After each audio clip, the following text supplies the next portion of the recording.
Hello, I'm Jerry Anderson, the bronze sculptor. I'd like to tell you a little bit about myself, if I might. While in California as a young man, I studied art through the famous artist course back in Westport, Connecticut. I studied a lot of flat work, and it was not until 1981 that I started the three-dimensional work that you're about to see on the video. Enjoy yourself and enjoy the fine art. Thank you very much. And we'll sing it all night long.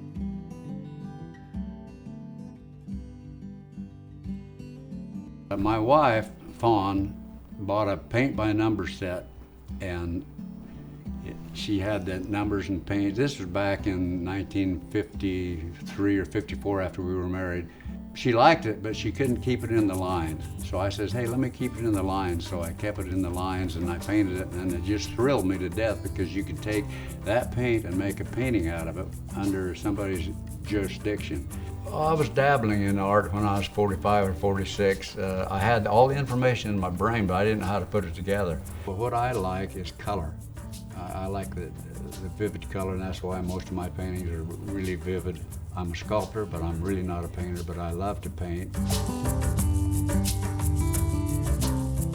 In every town, there's a hero, and those heroes should be recognized in bronze monuments, and that's what we're trying to do, and that's what they are trying to do. So I give credit to those people that think of the people before them.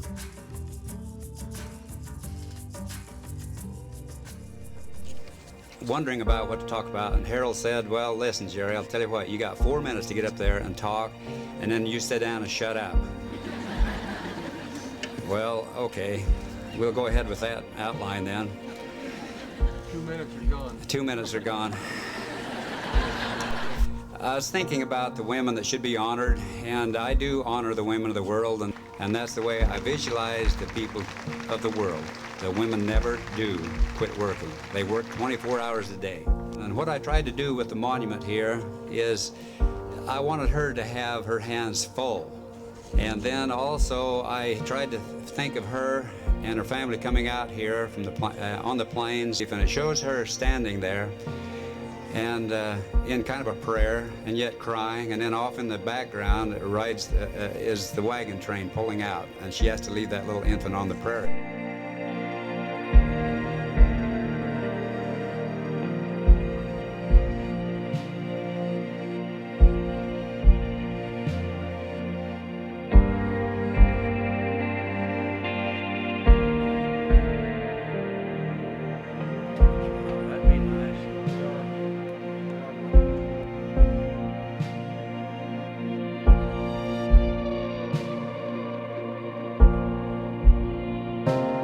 Inspiration for some of my work comes from the visual eye that I have and what I've learned. Art has a place in life. Art can turn your heart, whether it be three-dimensional or two-dimensional. And I've seen people on some of my pieces I've created cry, and that's what I'm trying to do with my art. And the Western pieces that I do, yeah, I hope it turns the hearts of the Western people that live out on the farm and the ranch and the cowboys and even the Indians and stuff. And there's a lot of history in the Native Americans, and they should be recognized.